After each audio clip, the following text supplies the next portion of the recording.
My son's wife called me a burden to his face. She didn't know I owned the company he worked for.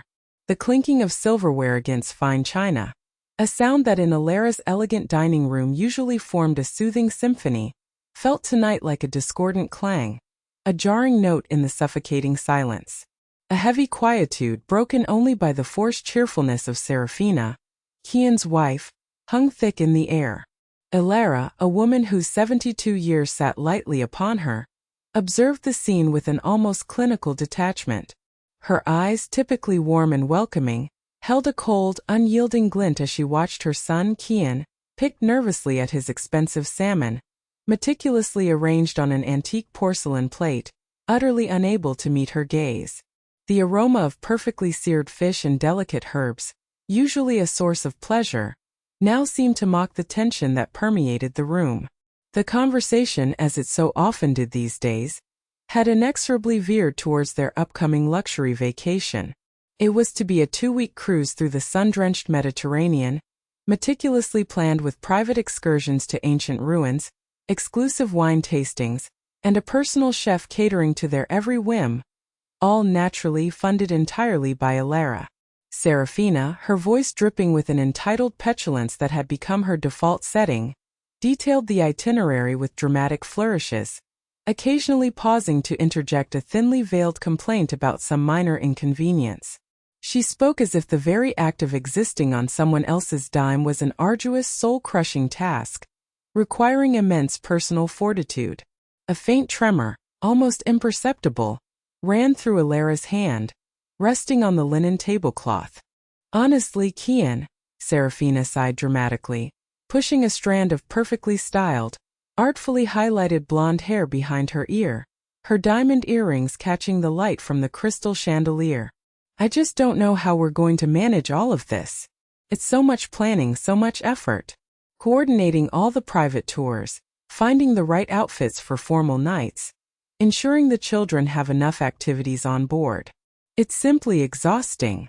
She paused, her gaze flicking towards Elara, a saccharine smile not quite reaching her eyes. And Mother Elara, with all due respect, she continued, her voice lowering conspiratorially, though not enough to escape Elara's keen hearing, she just doesn't understand the stress we're under trying to keep up with everything. It's almost as if, her voice dropped further, a mere whisper, yet it resonated through the otherwise hushed room like a bell tolling a dire warning. It's almost as if she's becoming a bit of a burden on us, isn't it? Kian, instead of rising to his mother's defense, instead of meeting Serafina's eyes with a look of reproach, merely grunted in agreement. It was a cowardly, guttural sound, accompanied by a pathetic nod that spoke volumes of his complicity. He shifted uncomfortably in his ornate dining chair, a man perpetually caught between the formidable woman who had brought him into the world and the demanding woman who controlled his daily comforts, his access to social standing, and his perceived happiness. The air thickened, charged with a sudden unbearable tension, a silent storm brewing beneath the surface of the polite dinner. Elara's fork, poised halfway to her mouth, remained suspended. Her hand, though bearing the faint, inevitable tremor of age, did not falter, holding the silver as steadily as a surgeon's tool.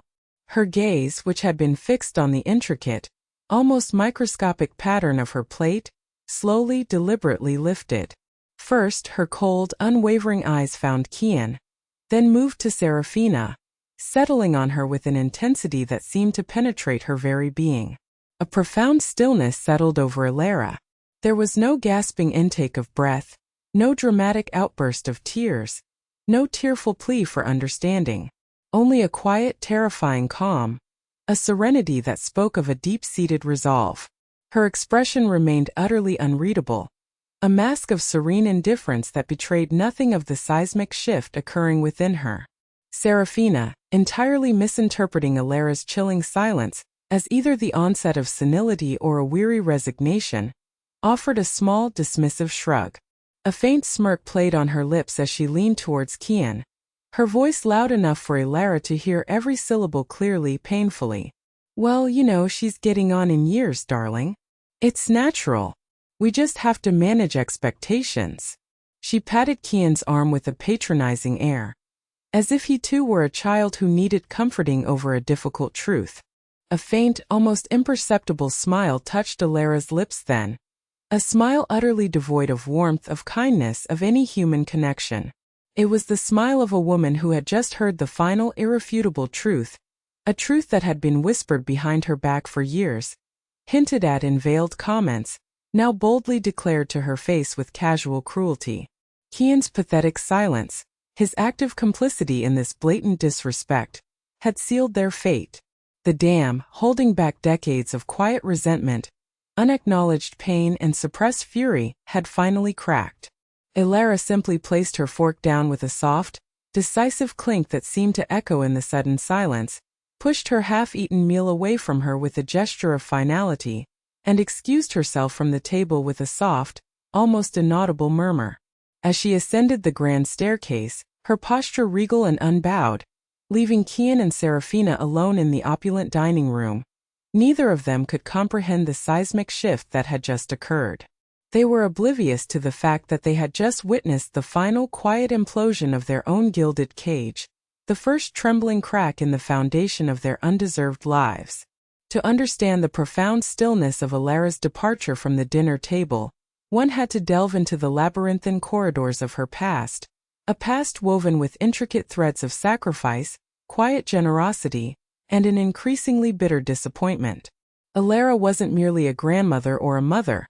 She was the silent architect of her family's opulent lives, a role she had taken on without question, driven by an unwavering love and a profound sense of responsibility inherited from her beloved late husband Arthur. He had been her rock, her confidant, the only person who truly saw and cherished her. Arthur, a brilliant but unassuming man, had built a successful tech company from the ground up. He started it in a cramped garage, fueled by endless cups of strong coffee, and an unshakable belief in his vision, long before the tech boom had become a mainstream phenomenon. It was a pioneering venture, one that had quietly, steadily become an industry leader, a titan in its niche. Upon his sudden passing 2 decades prior, a heart attack that had stolen him away far too soon, Elara inherited not just his vast fortune but also the true, albeit hidden, ownership of the company. Arthur, a man of foresight and deep love for Elara, had structured the ownership discreetly, precisely to foresee and prevent potential family squabbles, and most importantly, to protect Elara's future and her peace of mind.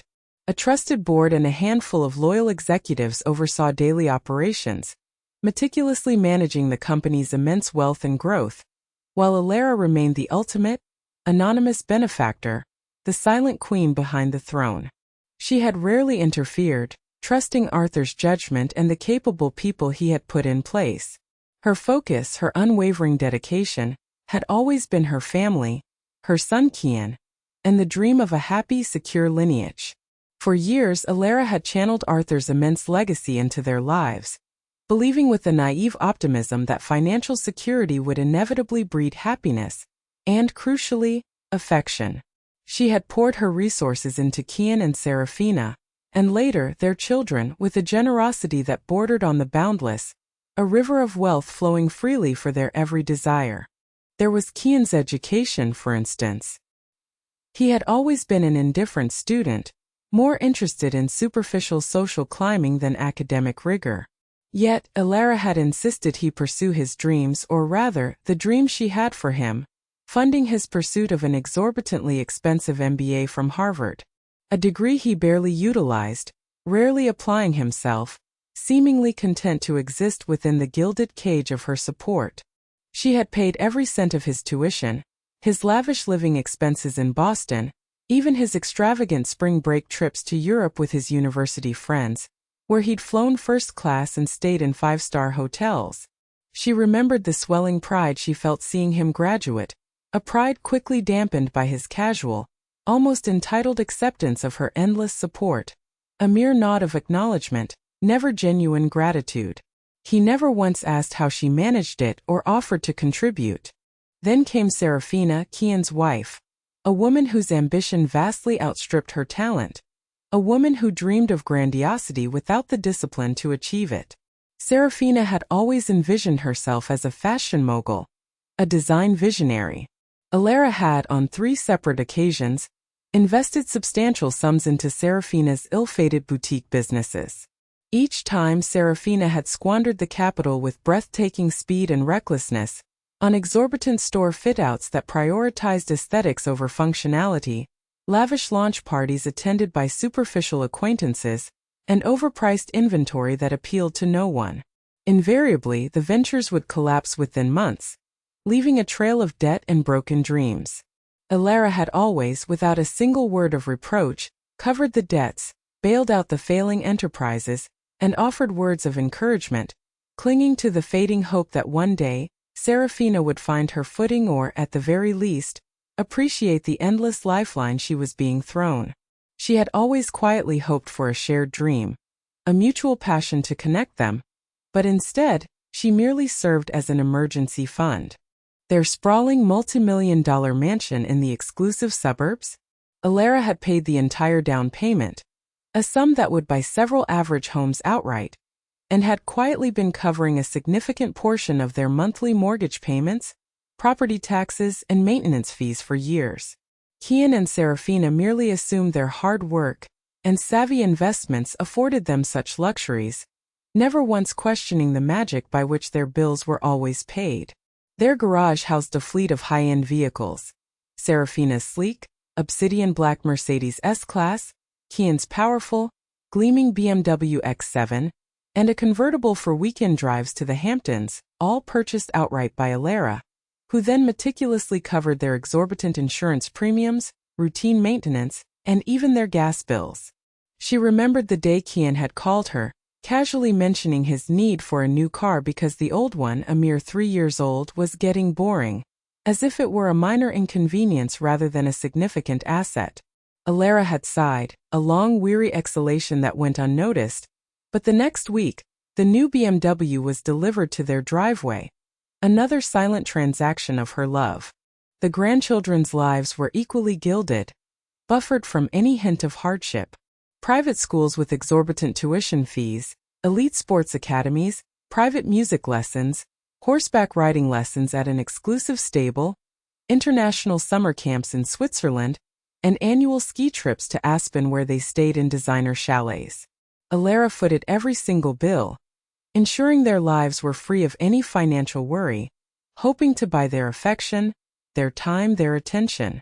She had hoped these gestures would translate into genuine affection, into moments where her grandchildren would run to her, eager for her stories of old, or simply sit with her, cherishing her presence. Instead, they treated her like a benign fixture, an old relative who magically produced funds whenever needed, a benevolent ghost in the background of their privileged lives. The routine was always the same, a painful, predictable pattern.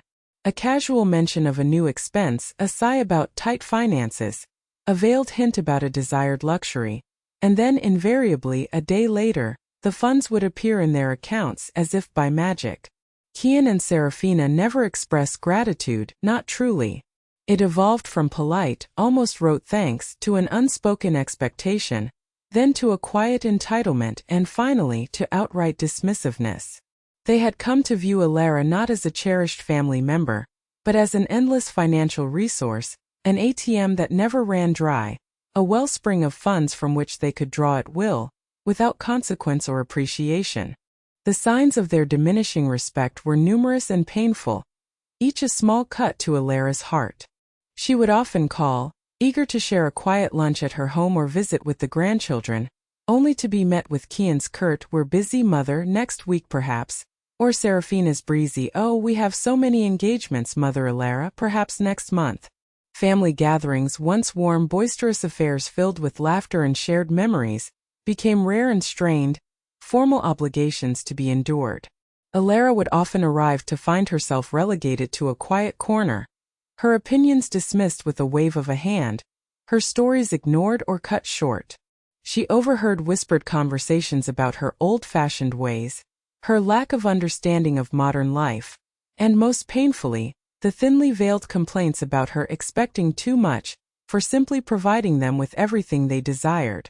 Once Elara had offered advice on a new investment opportunity Kian was considering, a venture in renewable energy, drawing on her years of quiet experience overseeing Arthur's vast and complex assets. Kian had laughed, a condescending, patronizing sound that chilled her to the bone, and said, "Mother, bless your heart. But this is the tech world, it's so complex. You wouldn't understand the intricacies." Serafina had chimed in with a saccharine smile. "She's just being a busybody, darling. Let the professionals handle it, the ones who truly grasp these things." Elara had bitten her tongue until she tasted blood, the sting of their words a familiar, burning ache in her heart. She had always prided herself on her quiet intelligence, honed by years of managing Arthur's legacy, and their dismissiveness was a cruel dismissal of her entire being. She had even overheard Serafina, on a speakerphone call with a close friend, complaining, her voice carrying clearly through the thin wall of the guest room. "Honestly, my mother-in-law is such a dinosaur. She expects us to be at her beck and call just because she throws money at us. It's a real burden sometimes, dealing with her expectations and her archaic views." The word, burden, had lodged itself in Elara's heart like a shard of ice, echoing the very sentiment that had just been uttered to Kian's face at the dinner table, a confirmation of her deepest, most painful fears. Elara had tolerated it all, absorbing the slights, overlooking the neglect, and enduring the casual cruelty because of a deep-seated belief that her unwavering love, expressed through her boundless financial support, would eventually soften their hearts, would awaken a reciprocal affection. She longed for genuine affection, for a respectful conversation, for the warmth of family, not merely the transactional exchange of money for their tolerance. But with each passing year, the affection waned, the respect eroded, and the cold, stark reality of their blatant ingratitude became increasingly undeniable. The casual utterance of burden at the dinner table, amplified by Kian's spineless silence, was not merely a slight. It was the final, definitive declaration of their true feelings, a slap across the face of a woman who had given them everything. It was the last straw, the breaking point that shattered Elara's decades-long illusion and ignited a quiet, formidable resolve within her. The morning after the disastrous dinner, Elara awoke not with a heavy heart, weighted down by sorrow or regret, but with a startling, liberating clarity. The usual early morning anxieties about her family's latest demands, the unspoken pressure to fund their next whim, were gone, replaced by a profound sense of purpose, a calm determination she hadn't felt in years. The sun streaming through the antique lace curtains of her bedroom seemed to illuminate a path she had long avoided, a path towards self-preservation and justice. There would be no more silent suffering, no more swallowing bitter pills of disrespect. The well of her infinite generosity had run dry, replaced by a steel-hard resolve, cold and unyielding. She performed her morning rituals with a deliberate calm, a newfound serenity. She savored the quiet of her home, the gentle hum of the refrigerator, the distant chirping of birds. After a light breakfast, a bowl of oatmeal and a cup of delicate herbal tea, a simple meal she had often foregone for the sake of catering to her family's extravagant tastes, Elara walked to her study, a room filled with leather-bound books, the scent of old paper, and a lifetime of quiet contemplation. She picked up the phone, her fingers steady, devoid of any tremor, as she dialed the direct line to her private banker, Mr. Davies. He was a discreet, impeccably professional man, a relic of a bygone era, who had handled Arthur's and then her family's intricate financial affairs for decades, always with the utmost discretion. "Good morning, Mr. Davies." Elara's voice was calm, almost serene, a stark contrast to the tumultuous emotions that had churned within her for so long. "It's Elara Vance. I need to make some significant changes to my accounts, effective immediately." Mr. Davies, accustomed to Elara's infrequent but always precise and impactful instructions, listened intently, a faint rustle of papers audible on his end. Elara proceeded to meticulously outline her demands, each word carefully chosen, each instruction a nail in the coffin of their parasitic lifestyle. "Firstly, the Vance Family Trust. I want to revoke Kian and Serafina's access entirely. All distributions to their personal accounts, their children's accounts, and any direct payments made on their behalf are to cease, effective this moment. I also want their shared primary checking account number 7890 ABCD, and their associated credit cards, specifically the Titanium Elite cards issued to them, frozen and cancelled. Immediately. Mr. Davies paused, a rare note of surprise, almost shock, in his usually unflappable voice. Mrs. Vance, are you certain? This is quite a significant step. Those accounts fund a considerable portion of their lifestyle, as you know. The children's schooling alone is a substantial sum. I am perfectly certain, Mr. Davies, Elara replied, her voice unwavering, a steel rod running through her tone. And yes, I am fully aware of the implications. Furthermore, any auto payments set up from the trust for their property taxes, home insurance, their myriad luxury subscriptions, the private jet club, the exclusive golf memberships, the high-end wine delivery service, or their children's private school tuitions, particularly the tuition for St. Jude's and the exorbitant equestrian fees for Amelia, are to be cancelled. All financial ties, absolutely all of them, are to be severed. Do not leave a single thread connected. Mr. Davies, recognizing the unshakable resolve in her tone, the finality that brooked no argument, simply responded, "Understood, Mrs. Vance. I'll initiate these changes immediately. It will take a few hours for all systems to update fully, but the main revocations will be effective instantly. I will send you a confirmation email shortly, detailing all actions taken." Elara thanked him and ended the call, a profound sense of lightness settling over her. Her next call was to her corporate lawyers, specifically to her late husband's trusted legal counsel, Mr. Sterling. He was a formidable, sharp-witted man who not only handled the vast legal affairs of Vance Tech, but also possessed the intimate knowledge of the confidential ownership structure Arthur had so carefully put in place. "Mr. Sterling, Elara Vance here. I require your immediate assistance concerning Kian and Serafina." Her voice was crisp, professional, almost imperious, a stark contrast to the deferential tone she often adopted with her family, a tone of quiet submission she would never use again. "As you know, Kian is employed at Vance Tech, believing his hard work earned him that position. He has been drawing a substantial salary for years, despite his role being largely ceremonial, a token gesture. I want his employment terminated, effective immediately. Handle it discreetly, professionally, but decisively. Ensure all severance, if any, is minimal and strictly adheres to company policy, nothing more than legally required. Furthermore, the luxury vehicles I purchase for them, the Mercedes S-Class, license plate VNC 123, and the BMW X7 license plate KVN 456, are to be repossessed. They were purchased through company assets for their use, not as personal gifts for them to keep indefinitely. Begin the legal process for their immediate retrieval, today if possible." Mr. Sterling, a man who rarely showed emotion, a legal automaton, cleared his throat, a sound of genuine surprise. "Mrs. Vance, this is significant.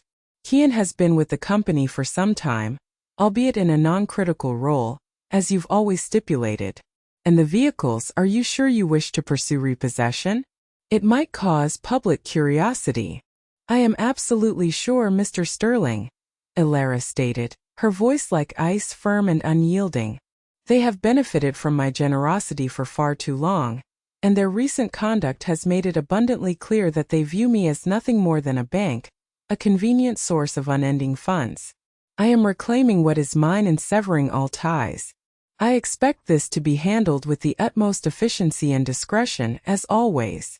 But I will not waver." "Understood, Mrs. Vance," Mr. Sterling conceded, a note of awe, perhaps even admiration in his voice. "We will prepare the necessary paperwork and execute the termination and repossession as you've instructed. I'll have a team on it right away. You'll receive confirmation before the end of the business day." As the day progressed, the carefully constructed financial edifice supporting Kian and Serafina's lavish lives began to crumble, brick by invisible brick, a silent internal earthquake. The first tremor hit Serafina mid-morning. She was at her favorite high-end boutique, Haute Couture Haven, admiring a limited edition designer handbag, a piece she had convinced herself she simply needed. "I'll take this one," she chirped, handing over her sleek titanium elite card, her usual air of effortless superiority in place. The sales associate, a young woman with a practiced smile, swiped it through the machine, then frowned, her smile faltering. "I'm sorry, ma'am, it seems this card has been declined." Serafina scoffed, her perfectly sculpted eyebrows rising in disbelief. "Declined? That's impossible. There must be some mistake with your machine. Try it again immediately." The associate, clearly flustered, tried again, only for the machine to flash a stark red "declined" once more. Serafina's face flushed with annoyance, a dark spot of anger appearing on her cheek. "This is ridiculous. Call your manager. My bank always approves my purchases. This is an insult." She snatched her card back and stormed out, convinced it was a glitch with the store system, a faulty machine, certainly not her own impecunious finances. Later that afternoon, Kian, on his way to a lavish business lunch he hadn't yet realized would be his last as an executive at Advanced Tech, stopped to refuel his gleaming BMW. He swiped his card at the pump. The screen flashed "transaction denied." He scowled, trying Serafina's card, which he also carried for their joint expenses. "Transaction denied." A wave of irritation, then a creeping unease washed over him. "What in the world is going on?" he muttered, forced to dig into a rarely used personal debit card for a paltry amount of gas, barely enough to get him to his destination. The inconvenience was utterly foreign to him. The true panic, however, began to set in by early evening, as the full weight of Elara's actions began to manifest. Serafina received a call from St. Jude's private school, the elite institution where their children, Amelia and Max, were enrolled. "Mrs. Vance," the bursar's voice was polite, perfectly modulated but firm, carrying an underlying note of urgency. "We regret to inform you that Amelia and Max's tuition payment for the upcoming semester, due this morning, has been returned. We've attempted to process it multiple times throughout the day, but the account appears to be closed." Serafina's eyes widened in disbelief, her breath catching in her throat. "Closed? That's impossible. My mother-in-law handles all of that. She's never missed a payment. There must be a clerical error on your end." She promised to call them back, her heart beginning to pound with a cold, terrifying dread. This was no boutique glitch. Minutes later, another call. This time from the property management company for their sprawling mansion. "Mr. Vance," the voice on the line stated, devoid of emotion, "we're calling to inform you that your monthly mortgage payment and homeowners association fees were not processed today. Your account shows insufficient funds." Kian, who had just returned home, his own frustration mounting from the gas station incident, and a distinctly chilly meeting with HR at Advanced Tech that had left him with an unsettling premonition, exploded. "Insufficient funds? That's absurd. My mother handles all of our finances. She would never miss a payment. This is some kind of bank error." He immediately tried to log into their joint bank account online. The screen flashed a stark, alarming error message. "Account closed. Please contact your branch for details." His blood ran cold. He tried his credit card apps. All of them, one after another, showed account inactive or card canceled. A profound visceral fear gripped him. Serafina, now pale with fear, her face drained of color, held out her phone, showing him the school's message. "Kian, what is happening? Mother Elara wouldn't, she couldn't, would she? This has to be a mistake. She loves us." Her voice trailed off, a nascent horror beginning to dawn on her. The realization that their safety net, their entire way of life, was gone.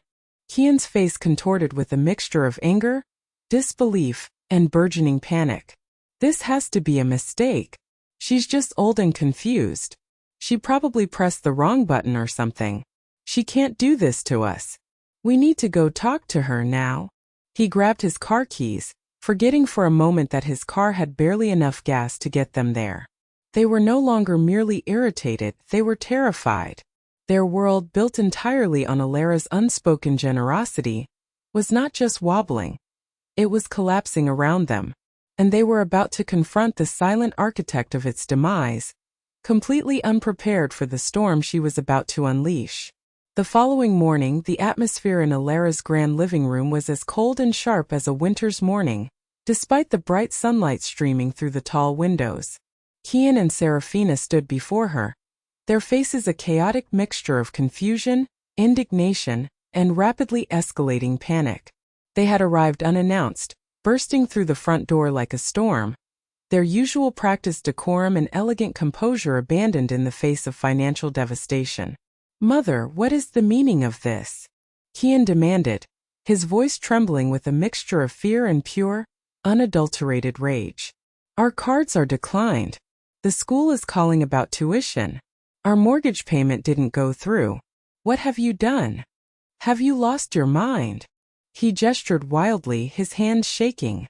Serafina, usually so composed, so meticulously put together, was on the verge of tears, her perfectly applied makeup smudged from furious scrubbing at her eyes. "My boutique card was declined yesterday, Mother Elara. It was so humiliating. Everyone was looking at me. Are you ill? Have you forgotten to pay the bills?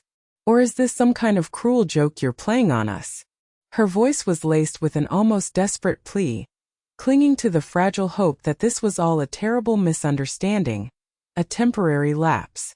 Elara, seated gracefully in her favorite armchair, its velvet upholstery worn smooth from years of quiet comfort, merely steepled her fingers, her gaze steady and unwavering, penetrating their frantic accusations.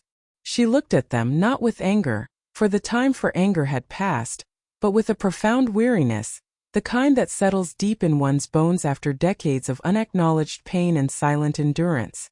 A quiet strength radiated from her, an unassailable calm. "There is no mistake, Kian. And it is certainly no joke, Serafina." Elara's voice was calm, each word deliberate, cutting through their hysteria like a surgeon's scalpel, precise and unfeeling. "Every financial tie has been severed. Your trust funds, your joint accounts, your credit cards, the payments for your home, your children's education, all of it gone. As of yesterday morning, every single conduit of my generosity was closed. Permanently." Kian staggered back as if physically struck, his face draining of color. "Gone? But why? How could you? This is insane. Think of your grandchildren, Mother. They'll be thrown out of school. We'll lose everything. Our house, our cars, our reputation." His voice cracked, desperation creeping in. Serafina, recovering quickly from the initial shock, launched into a furious tirade, her perfectly manicured hands clenched into fists. "You can't do this. We're your family. What about all the sacrifices we've made? All the times we've put up with your eccentricities? Your constant phone calls, your little demands? You owe us. You owe us for putting up with you." Elara raised a hand, a gesture that, despite its gentle, almost delicate appearance, immediately silenced them, the unspoken authority in it undeniable. "Oh, you," she repeated, a ghost of a bitter, humorless smile touching her lips, a smile that sent shivers down Serafina's spine. "Let us speak of what is owed. Let us speak of the countless instances of ingratitude, the dismissive attitudes, the casual cruelty I have endured for years, the sacrifices I made that went unnoticed, unappreciated." Her voice, though still quiet, began to gain strength, each word a hammer blow, striking at the core of their carefully constructed delusions. "Do you remember, Kian, the Harvard MBA you worked so hard for? The prestigious degree you barely applied yourself to? I paid every dime of it, your tuition, your lavish living expenses, your extravagant trips across Europe. Do you remember, Serafina, the 3 failed boutique businesses you poured your heart into? The ones that collapsed within months, leaving mountains of debt? I bailed you out of every single one, covering your debts, absorbing your losses without a single word of complaint, hoping you would learn, hoping you would appreciate it." Serafina blanched, a flash of recognition in her eyes. That's different. That was family helping family. That was just being supportive," she stammered, attempting to deflect. No, Elara stated, her eyes fixing on Serafina with a piercing intensity. That was a mother trying desperately to earn affection and respect through endless generosity, only to be met with relentless entitlement, with a bottomless pit of demands. Do you remember the down payment on this mansion you claim to own, the one that boasts 9 bedrooms and a sprawling garden? I paid it. Do you remember the constant flow of money for your luxury cars, your designer clothes, your extravagant vacations, the very Mediterranean cruise you were so casually complaining about just 2 nights ago? Right here in this room. She paused, her gaze now piercing, holding them both captive, stripping away their pretense. And do you remember, Serafina, what you said to Kian's face, not even 48 hours ago, right here in my dining room, barely above a whisper, yet loud enough for me to hear every cutting word? You called me a burden. A burden. After everything I have done, everything I have given, all I sought was a modicum of genuine affection, a semblance of respect, a simple thank you. And your son, Kian, my own flesh and blood, stood silently by, assenting to your cruel assessment, allowing you to dismiss my very existence. Kian finally found his voice, a desperate, pathetic plea, his bravado utterly gone. Mother, no, you don't understand. She didn't mean it like that. It was just frustration. We love you. We always have. You're just old and confused. You don't understand modern life. He tried to spin it to regain some control. Elara scoffed, a dry, humorless sound that resonated with contempt. Love? Is that what you call it? You called me your personal ATM. You consistently excluded me from family events, spoke ill of me behind my back, discussed my perceived burden on your lives as if I were a decaying relic.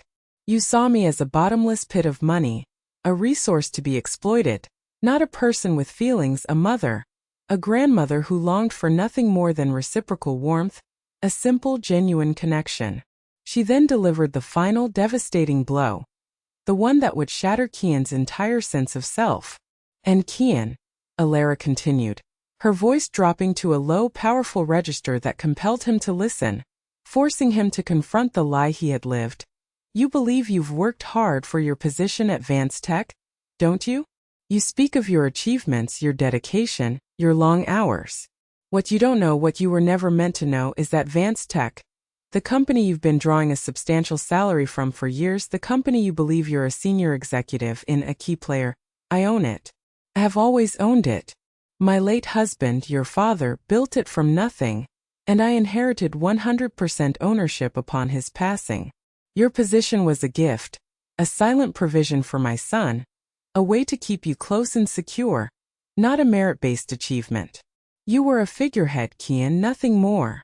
Kian's jaw dropped, his face slack with disbelief, his eyes wide with a dawning horror.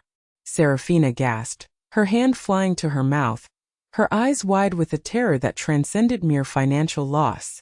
This was not just about money. It was about the very foundation of their perceived lives, their carefully constructed identities, crumbling before their eyes. And as of this morning, Elara concluded, her voice now ringing with quiet triumph, with the profound satisfaction of long-delayed justice, your employment at Vance Tech has been terminated. Your luxury cars, purchased through company assets for your convenience, are in the process of being repossessed as we speak.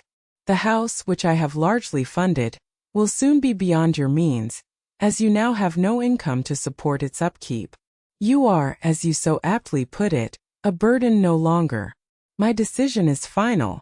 There will be no reversal, no negotiation, no further handouts.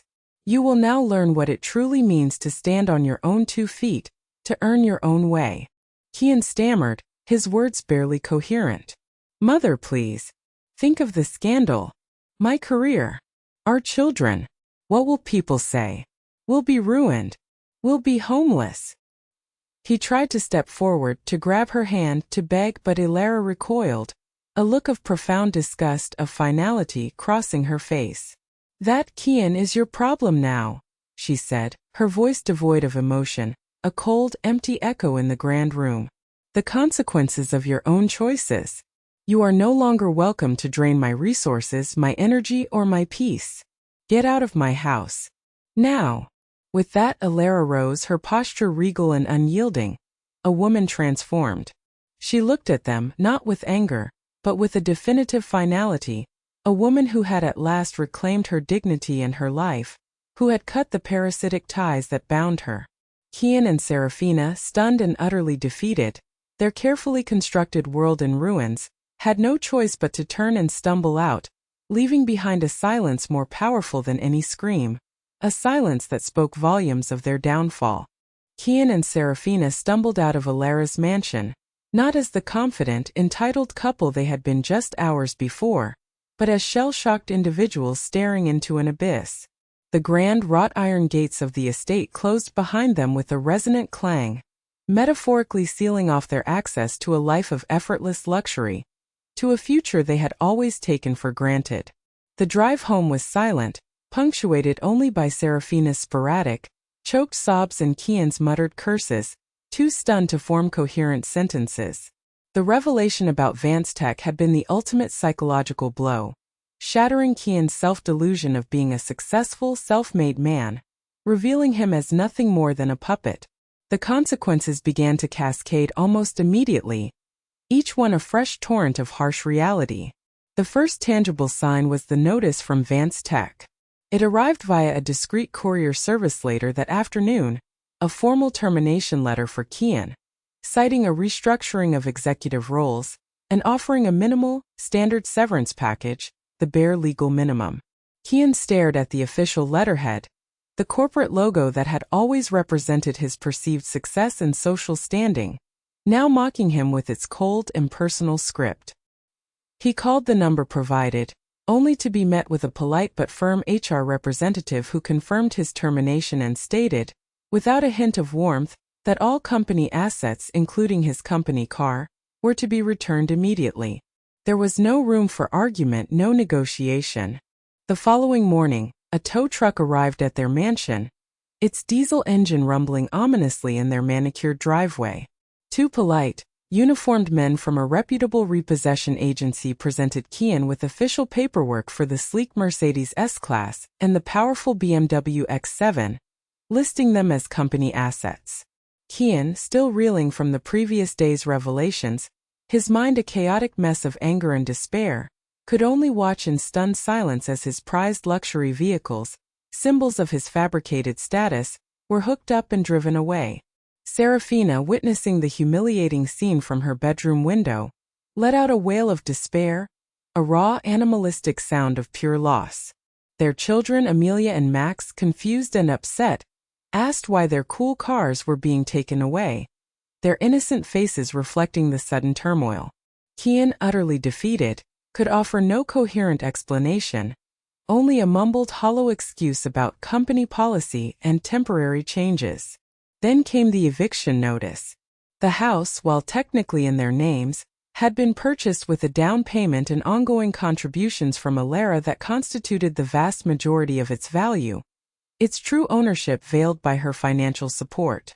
With Elara's funds cut off, they couldn't afford the exorbitant monthly mortgage payments, the crushing property taxes, or the prohibitive maintenance costs for such a grand estate. The bank, swift and unforgiving in its financial calculations, initiated foreclosure proceedings without delay. They had a mere 60 days to vacate, to find an alternative, to face the very real prospect of homelessness. Their social life, once a whirlwind of exclusive charity galas, private club memberships, and high society dinners at the city's most coveted restaurants, began to unravel with astonishing speed. Friends, noticing their sudden absence from usual haunts, the perplexing lack of new designer clothes, and the conspicuous absence of their luxury cars, began to whisper. Rumors fueled by the discreet, professional actions of Elara's lawyers and bankers spread like wildfire through their elite circles.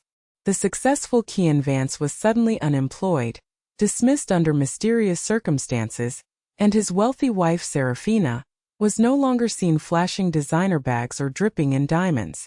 Their social invitations dwindled, then ceased entirely.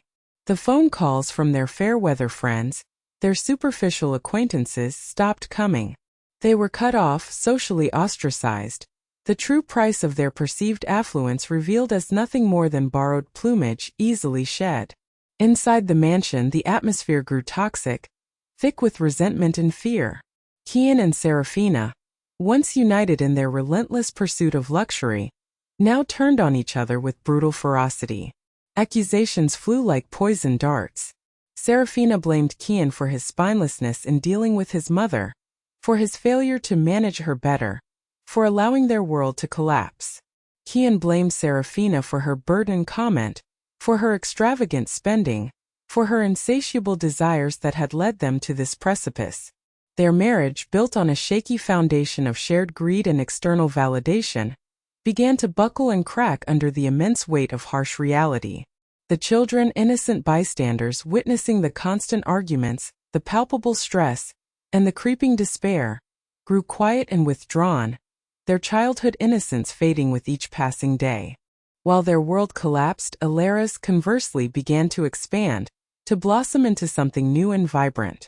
The immense weight of years of obligation, of unacknowledged pain, of silent suffering, had lifted from her shoulders.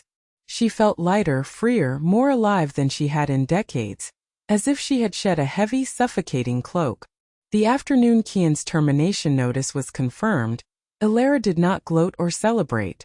Instead, she called an old university friend, Clara, whom she hadn't genuinely connected with in years, always putting her family's selfish needs first. "Clara, it's Elara," she said, her voice warm and genuine, a lightness in her tone that surprised even herself. "Are you free for dinner tonight? I'd love to catch up properly without any distractions, just us." Clara, surprised and delighted by the unexpected call, readily agreed. That evening, Elara enjoyed a simple, delicious meal at a quiet, unpretentious restaurant she had never visited before, a place far removed from the lavish, Michelin-starred establishments Kian and Serafina favored. She laughed, truly laughed, for the first time in what felt like an eternity, sharing stories with Clara, reminiscing about their youth, and discussing genuine interests, not financial woes or social climbing.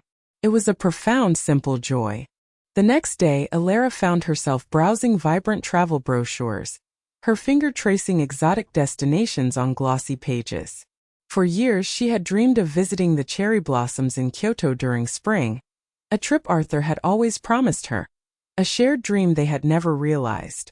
But family vacations, always centered around Kian and Serafina's preferences, their demands for private villas and luxury resorts, had always taken precedence.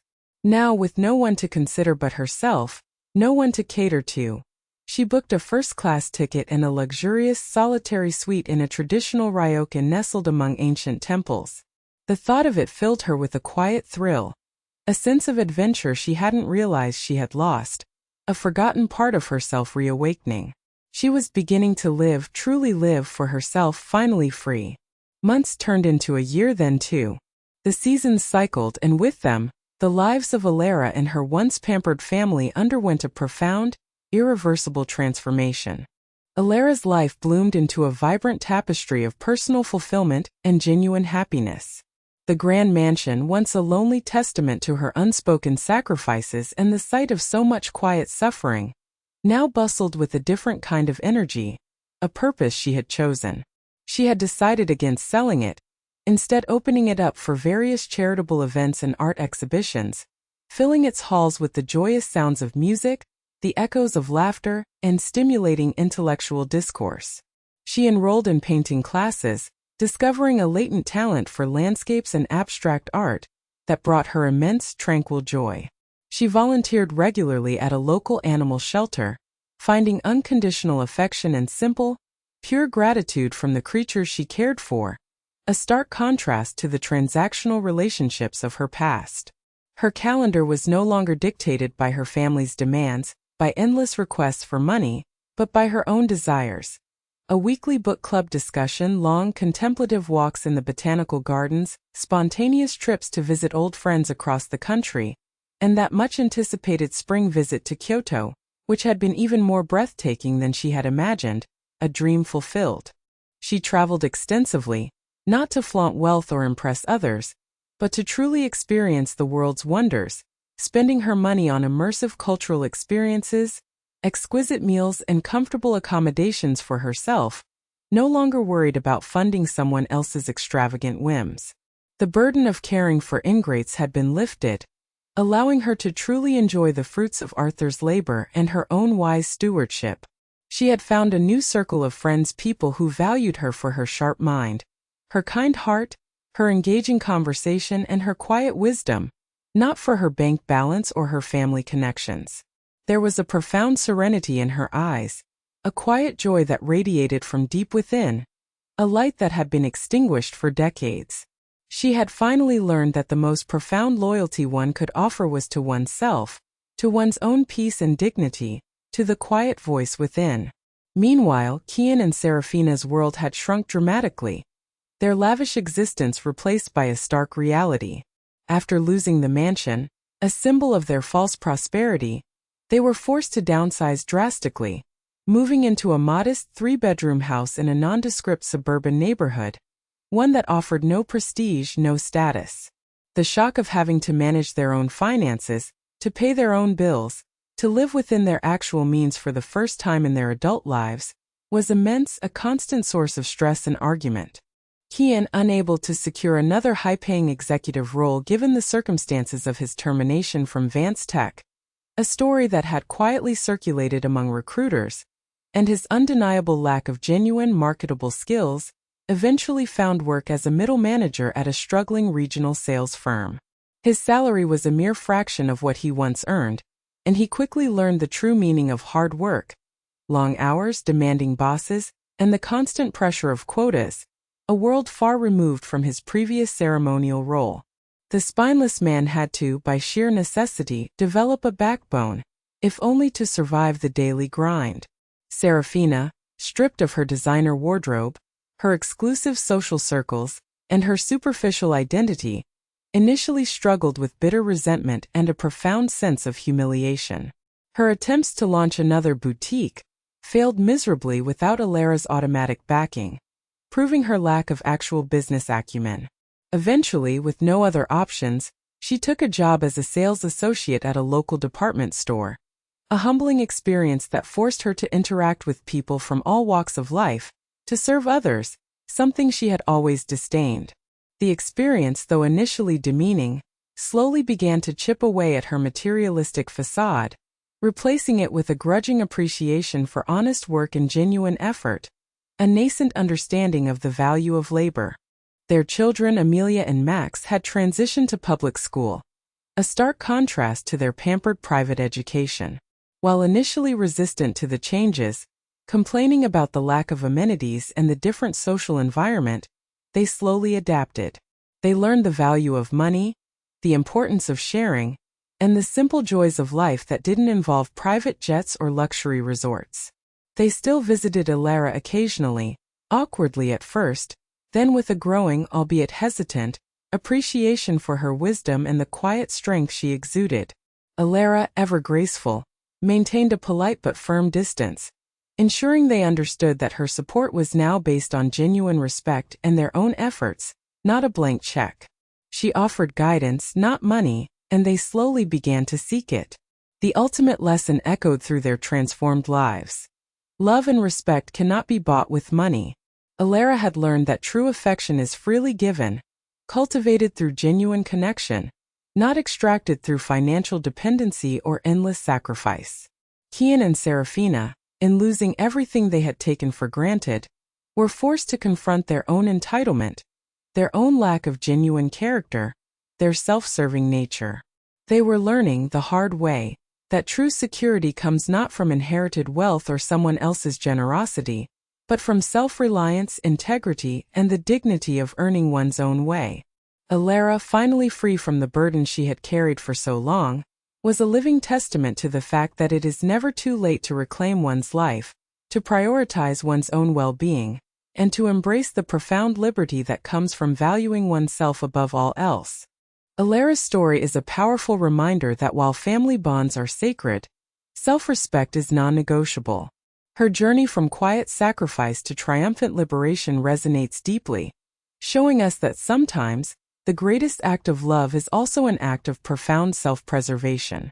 If Elara's story of quiet strength and ultimate justice resonated with you, you'll find many more narratives of life lessons and powerful comebacks right here on our channel. We explore tales of resilience, unexpected twists of fate, and the profound impact of standing up for oneself against all odds. Don't miss out on more inspiring stories like Elara's. Make sure to subscribe to our channel and hit that notification bell so you're always the first to know when a new video drops. And now we want to hear from you. Have you ever faced such blatant ingratitude from someone you've helped tirelessly? Or perhaps you've had to make a tough decision to protect your own peace and well-being, much like Elara did, cutting ties that seemed unbreakable? Share your experiences and what you would have done in Elara's shoes in the comments section below. Your insights and stories are incredibly valuable to our community.